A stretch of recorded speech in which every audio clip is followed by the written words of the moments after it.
In this edition of Campus Report, Haley Ivashek takes a look at an environmental consulting firm to see how they help local businesses from damaging the environment. And Janaya Data sheds some light on some technological news that could have an impact to what you watch on television in the not-so-distant future. And I went by Isotopes Park to see how the successful franchise is giving back to the community. I'm Katie Wesselman. And I'm Jorge Hernandez. These stories and more coming up next. Local coverage. Student perspectives.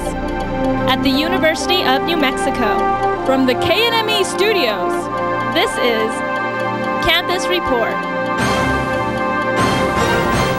With so many laws and regulations these days, it's often hard for companies to make sure they're following all of the rules. Reporter Haley Ivashek spends time at an environmental consulting firm here in Albuquerque to see how they help other companies to protect the environment in the process. Congress first passed the Clean Air Act in 1963. Two new versions were passed in 1970 and 1990. They passed it to set limits on air pollutants and ensure basic health and environmental protection for all Americans. Employees of the Albuquerque company Environmental Services Incorporated, like Jane Cudney and Cale Swanson, work with the Clean Air Act every day.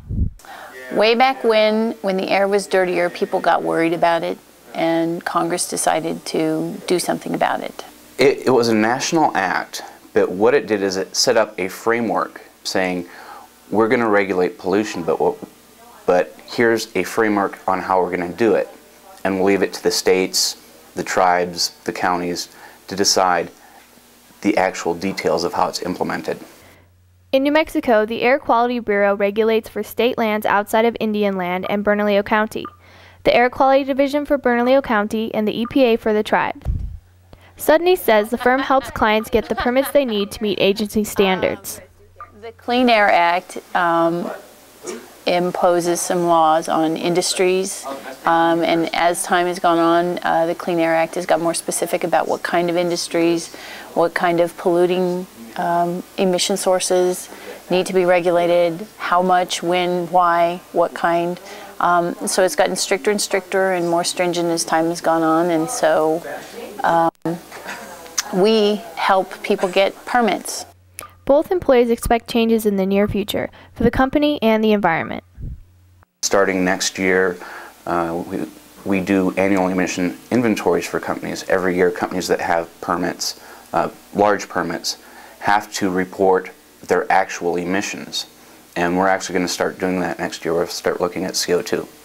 I think that as people get more concerned, we'll be driving smaller cars. We'll be driving fewer diesel vehicles. We won't be burning as much coal. And by working at ESI, they hope to be part of positive changes. I want to make sure that the air that I breathe is clean as well as everybody else's. We're environmentalists in a different frame than the stereotypes that you would normally see. But I think we all work here because we really like the planet. Reporting, this is Haley Ivashek. Next February, television as we know it will change forever. Every TV broadcaster in the United States is required to turn off the station's analog transmitter. But is the average TV viewer ready to convert to the digital format? Janaya Data reports. February 17, 2009 will be a day that will go down in the history books because it's a day that America's technology will change forever and all analog television sets will turn off. February 17th, 2009, television as we know it is going to change forever. What is happening next year that will change how people watch TV? Franz Joachim represents the PBS station KNME and was appointed by the NMBA to educate the public about the big conversion. February 17th, 2009, all of the analog channels in the United States will go away. Analog as opposed to digital is a different method of transmitting television. It's how we've been transmitting television for 50+ years. The FCC, Federal Communications Commission, has mandated that on February 17th, that method of transmitting broadcasting television goes away, and all that will be available is digital. So the big question that everyone wants to know is, why is this happening? It's because we have only so much room, so much broadcast spectrum to do all the things we do. Radio, television, CBs, emergency services. Now we have cell phones, Wi-Fi, you name it, it's going wireless. And all of that wireless, anything wireless, uses some form of that spectrum. You know, there's only so much of it. So the FCC figured out, okay, we've got to figure out a better way to use that bandwidth, okay, so we can fit more stuff in there. Digital television is actually a small part of that answer. And because all analog television sets will turn off, this means that unless you bought your TV within the last year or you have cable or satellite service, then you will be affected. And purchasing a converter box is one way to adapt to the change. One example of a converter box, there are probably half a dozen different brands and types on the market. They're essentially all the same. There's a chipset inside that converts digital signals to analog signals, and that chipset is made by the same manufacturers to the same specifications for every box. So that's the technical side of it, and because it is so complex, it's still information that the public needs to know. Bill Pinnell and Dan Zillick spend their weekends educating the community, mostly older folks, to let them know about the change. I think mostly people are going to worry about it the day that it happens, or right around there. But it is starting to get better. And we are starting to educate. And the word, there's commercials on the air now by all the stations saying that it is coming. And people are actually starting to pick up on that. So it is getting better. Educating the public might be getting better, but for some people like Chris Martinez, they are not at all concerned about it, at least not now. Actually, you know, I'm not too worried about it. I know we have to turn something with our TVs, that we have to change them to digital or HD or something like that, but I know we get the rebates to do it now. They want to get us to do it now, but I think actually everybody's going to probably wait till the last minute, and then it's going to be chaos, and then nobody's going to be able to watch One Life to Live anymore. Now, the rebates that he's talking about is actually coupons set up by the federal government to help pay for the price of a TV converter. They're offering U.S. households up to two $40 coupons. Now, the price of a certified TV converter is expected to cost anywhere between $50 and $70. If you have any questions on this or have any DTV questions, you can visit their website, dtv2009.gov. This is Janaya Data reporting. And we are now joined by reporter Janaya Data in the studio to discuss the forthcoming television change. Janaya, thanks for joining us. Thank you for having me. So would you say that the public of the United States is prepared for DTV? You know, it's funny, DTV once has been described as being like the Y2K. Everybody really is scared about the change, but overall, I think people are prepared. Whenever I sat down this weekend, you know, with the older folks, I think they're a lot more prepared than somebody from our generation. I noticed that, you know, the older guys really are scared about the change, and they're already preparing in advance, but somebody, you know, our age, they're not really at all concerned about it, and, you know, they're going to probably wait until the last minute to get a converter if they need it, or, you know, just wait to make the changes. But what's actually kind of funny is, you know, a lot of people are saying that America is advancing in technology, which we are, but we're not the first ones to do this conversion. Actually, parts of Europe and China have already done it. So in terms, like, we're actually kind of behind. And with them, has there been a smooth transition with the other countries into DTV, or has it been a problem? I think because they prepared for it for such a long time, it looks like they are pretty prepared, and, you know, it's already become natural for them. Okay. And my aunt has a TV from the 1950s, so does she have to buy a new TV, or can she just use the same one? You know, it depends on what kind of TV you have, and I actually brought with me a coupon book. And all you got to do is log on to the website dtv2009.gov, and you can sign up and get a coupon, and they're worth $40, and you can get two per household, and that'll help pay for a converter box. So, some good news to know. Yeah, definitely. Thank you, Janaya. Thanks for joining us. As another semester winds down, UNM students are once again studying all throughout the campus. The university lost a popular study spot 2 years ago when a fire hit Zimmer Library basement. But the basement has since been repaired and is now back and better than ever. Kimmy Turpin reports. University of New Mexico students and staff celebrated the reopening of the newly restored Zimmerman Library basement. The basement was finished just 2 years after being destroyed by a fire. Assistant Dean of Content Acquisition and Access Services, Nancy Dennis, remembers the night it happened. Probably about 1:30 or so that evening, several of us got a call to say that there was a fire in Zimmerman and the employees were to not report to work the next day. And I know for myself, I thought, oh gosh, how extensive, what can we do?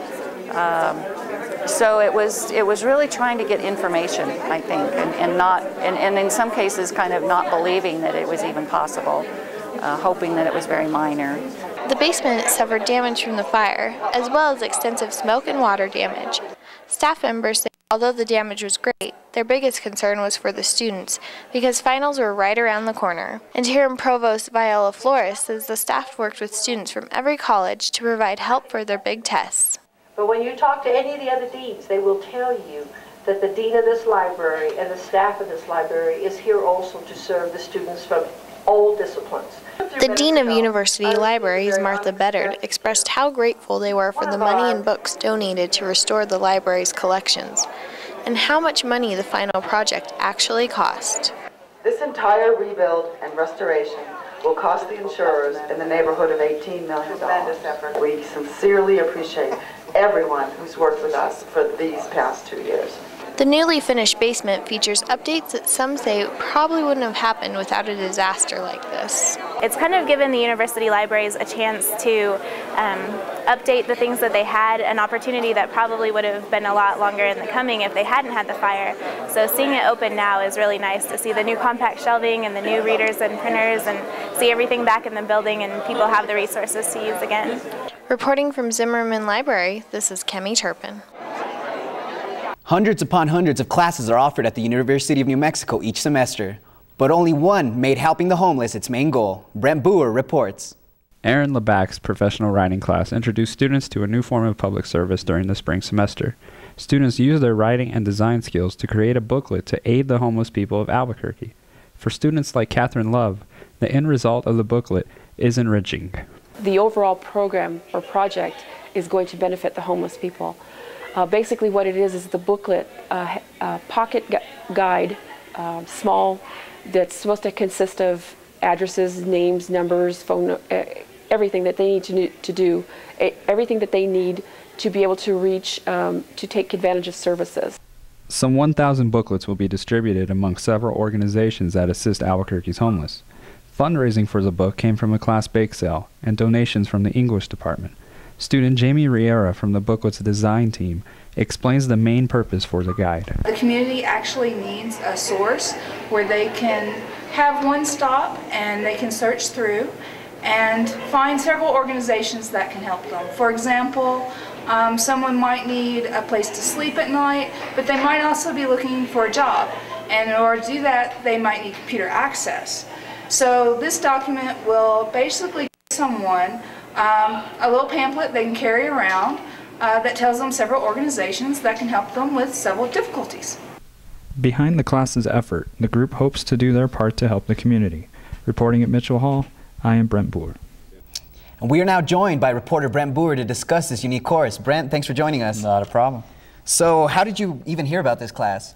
I'm actually enrolled in it, so obviously from there, but you know, when I registered for the class, it said it was something for community service. I had no idea what I was getting into, but you know, it turns out it was a very good cause, and I'm very happy I took the class. So did it count as a 1 credit, or what kind of class is it? How did it count? It's just a normal class. I mean, it was, I think, the 3 credits. I hope it was the 3 credits, but yeah, I mean, it went very well. So where will these booklets be distributed? You know, they're going to be distributed all over the city, mainly nonprofit organizations, people to help the homeless. We've gotten a lot of feedback from people just by contacting them. The American Red Cross, for one, is very interested. Salvation Army, Joy Junction, those types of places. So. How big of an impact do you think these booklets are going to have on the community? I think it varies. I think for the most part they're going to be very beneficial just because the information that is in the books, you know, a lot of people don't know about. So it's really one of those things where if somebody can make any use out of it, it'll help them. So would you suggest other people taking the similar class or the same or the exact class? If they were in the English department, yeah, absolutely. I mean, I think it's very helpful, and it'll put something on your resume at the end. All right, Brent, thanks for joining us. Hey, not a problem. Coffee fans, listen up. There is no longer a limited choice when it comes to fixing your coffee cravings. New, cheaper offers may leave you wanting to change your routine. Marian Anderson reports on how the gourmet coffee frenzy is heating up.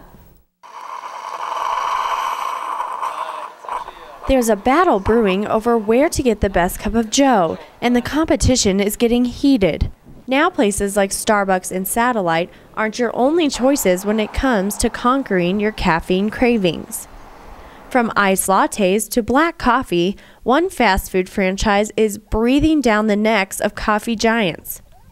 With the new slogan, "Wake up and smell your life," McDonald's is tossing its name into the gourmet world of coffee. Newman's Own organic coffee is making its way into Mickey D's across the country.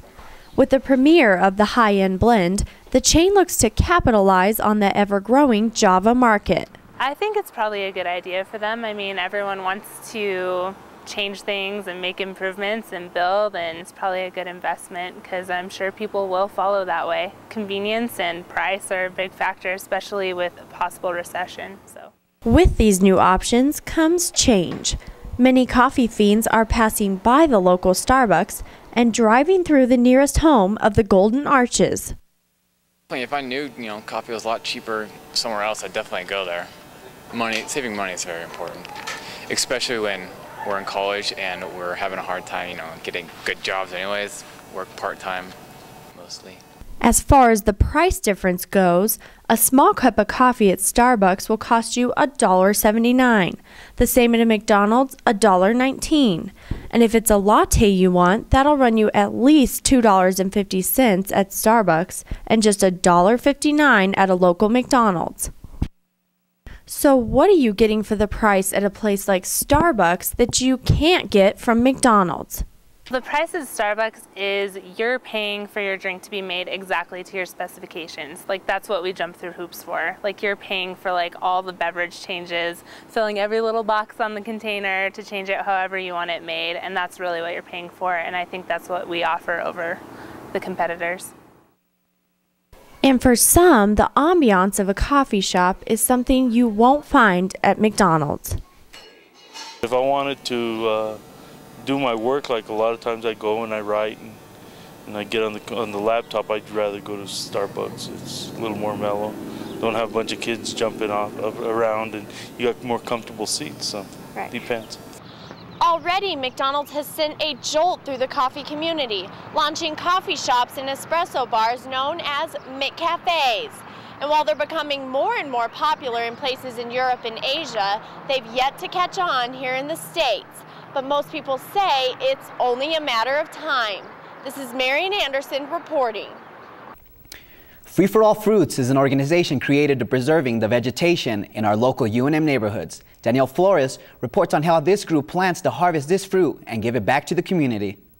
Zach Siselic and Rebecca Lucero, both in sustainability studies at UNM, have taken their ideas from the classroom into their community and created a group called Free for All Fruit. It's a UNM-based community organization that helps allocate lost fruit here in Albuquerque. There's malnutrition and hunger and waste going on here that we can address immediately with just a little bit of time and a little bit of energy and creativity. Sustainability is being able to live off the resources in surrounding areas, harvesting fruits from the neighborhoods around UNM and giving them back to the community is one example of sustainable living. But Lucero states that taking advantage of the resources around the community could one day be a devastating loss to New Mexico. We only have a 3-day food supply in New Mexico before we'd run out if there was an issue with getting food from other countries, which is all big distributors. Free for All Fruit has just taken its first step towards repairing the lost wealth of local vegetation, and it all started with Siselic's move to a UNM neighborhood. I first got the idea from moving to the South University neighborhood. I just looked around, saw a bunch of apricots the first year and figs and mulberries, and so I said, why are these going to waste? Siselic and Lucero reached their community the old-fashioned way, by walking. We've gone door to door. We did over 350 houses for this first meeting, and it was from Carlisle to University, and then from Cole to Central. And this was a kind of like the couple of different blocks that we wanted to mainly focus on because we had limited manpower. But eventually, we would like to go door to door and find out the sources of fruit where they are. And if not, we can just open our eyes, look in their front yard and in their alleys, and then maybe actually ask them as well. It's going to take a little detective work. But once we get past those couple hurdles, when we have a steady base of different types of fruit, we'll be able to do a bunch of different things with them. The organization is also focused on building relationships around the community. We want to strengthen community relationships with this organization. We want to make sure people get to know each other, all different age groups, educate each other, learn about how I've never even harvested a tree, I'll admit it. I've never taken fruit from a tree, and there's ways to do it. There's ways to prune a tree so that you'll get more fruit from it. Harriet Engel attended the first free-for-all fruit meeting and says that she is excited about the ambition that Siselic and Lucero have for this organization. I feel confident. I'm impressed with their energy. I'm impressed with the groundwork and the research that they have already put into this. The knowledge level is there, the enthusiasm is there, and I think there's enough support and enthusiasm from everybody else to keep this from being just a flash in the pan. I think this is a sustainable effort, and with care and nurturing, this community project will grow into something that will benefit not only Albuquerque, but hopefully other communities that will benefit from the model that we can produce here. If you want to learn more information about Free-for-All Fruit, you can email Zach Siselic at siselic@unm.edu or Rebecca Lucero at rlucero3@unm.edu. This is Danielle Flores reporting. Going to Isotopes baseball games has always been a fun family event to enjoy during the summer. The organization continues to grow and now offers more ways to get involved, including new exciting things to enjoy at the game. I took a trip to the ballpark to take a look at all the new additions for the Topes. The Albuquerque Isotopes played their first game in the Duke City on April 11, 2003. Since then, the Marlins minor league affiliate has continued to expand with growing support from the community. Season ticket and group sales representative Justin Summers explains. For season tickets, we're up from last year, which is pretty impressive due to that being the All-Star game. I didn't have the idea. I had the idea that we were going to surpass that until a couple weeks ago, so that's kind of exciting. The Topes are dedicated to giving back to the community, spreading goodwill, and promoting positive aspects by supporting several different charities. Community Relations Director Amanda Martinez has the details. We do a lot of different aspects within the community. We have a lot of different programs that we do. Last year alone, we infused over $100,000 into the community, back into the community. In terms of working with different organizations, through minor league baseball, our three national charities are ALS, Special Olympics, and Big Brothers Big Sisters. The Isotope staff is committed to getting small businesses and organizations involved by giving discounts in group ticket sales. The stadium has many different packages that people can choose from. Account representative Eddie Enriquez gives the details. During the season, I sell season tickets, flex plans, mini plans, and during the season we sell groups, hospitality areas that include our patio fiesta deck area and our Blake's Auto Burger picnic pavilion. Depending on the group, normally for our season tickets we would market ourselves directly at corporations or companies that have a large amount of employees to help solicit our season ticket information. We also solicit call centers, specific interest groups relative to our hospitality areas, because those groups tend to have a large amount of employees or a large following. The stadium promotes a positive, family-friendly atmosphere. They offer a variety of concessions as well as a fun zone for kids to play games and win prizes. Isotope fan Ryan DeVario enjoys the games. I love coming to the games, just to watch the game, have fun with my friends, eat some hot dogs and stuff. You can check out the Isotope schedule online at www.albuquerquebaseball.com. Reporting from Isotope Stadium, this is Katie Wesselman. Well, Katie, this is it. The last show for all of us on Campus Report. I know, I think I might cry. Well, what we'd like to do is actually introduce you to everyone that made Campus Report possible this semester. Come on out, everyone. Guys. Come on out. Come on in. Come on. Come on, bring it on in. Coming out.